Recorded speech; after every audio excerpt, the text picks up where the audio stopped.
how do I raise kids that have really great identity, that have a connection with us, mom and dad, take responsibility for their life?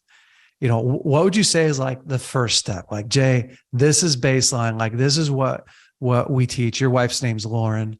And like, this is what we teach. This is like, as kids are growing up, this is how some keys to raising healthy kids.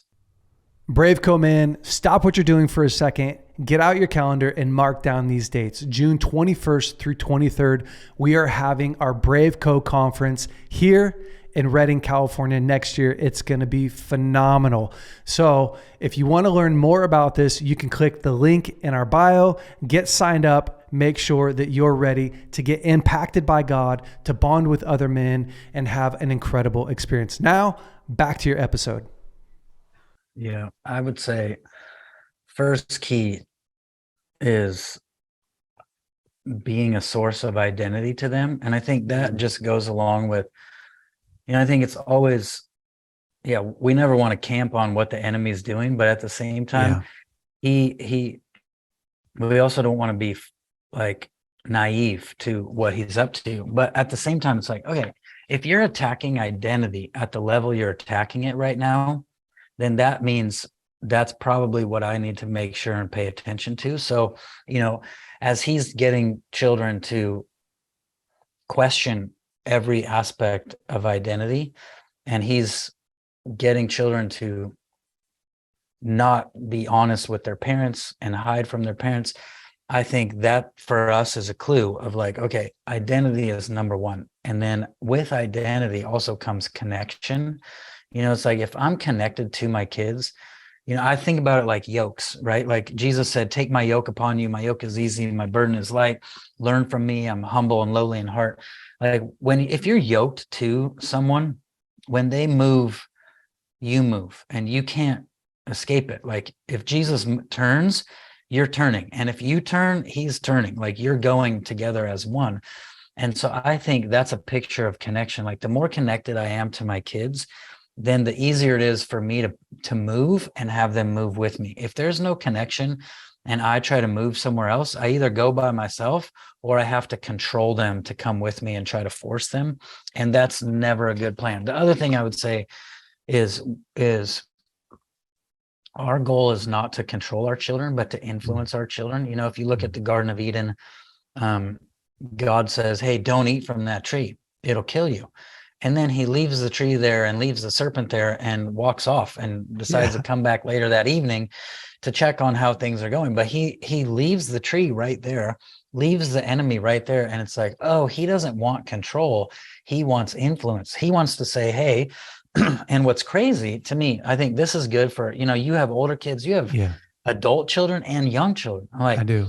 For those of us that have young children, it's good to practice this now. Like what you see with God in the garden is he actually goes, this is the way the Lord told me. He said, Seth, you shall not eat from the tree is not the same as you cannot eat from the tree. And, God doesn't say you can't do that. He says, don't do that, or it will kill you. You will surely die.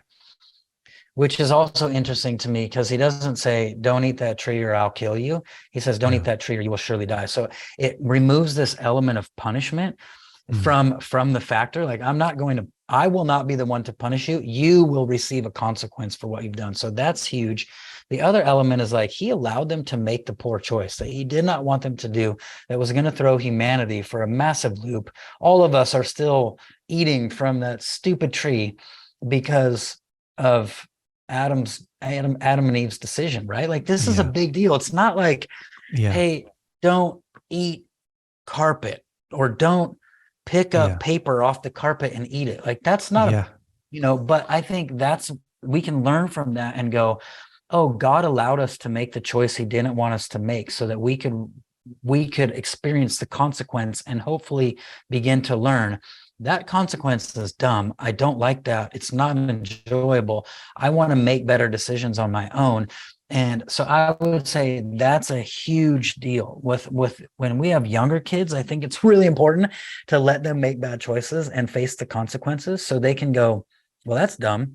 I don't want to do that anymore, because the stakes are low and the safety is high.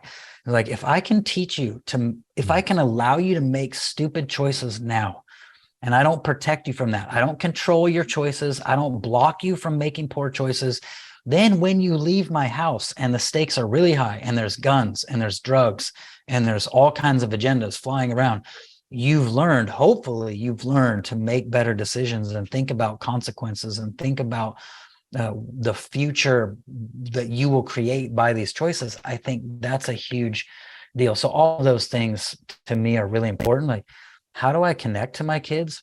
How do I influence them and not control them? How do I allow them to face consequences so they'll learn to think for themselves and make better decisions? How do I discipline them and not punish them for their stuff? And then how do I instill a deep sense of identity? Because the enemy, that's all he wants, is their identity. You know, the identity theft for many, many years has been the number one crime.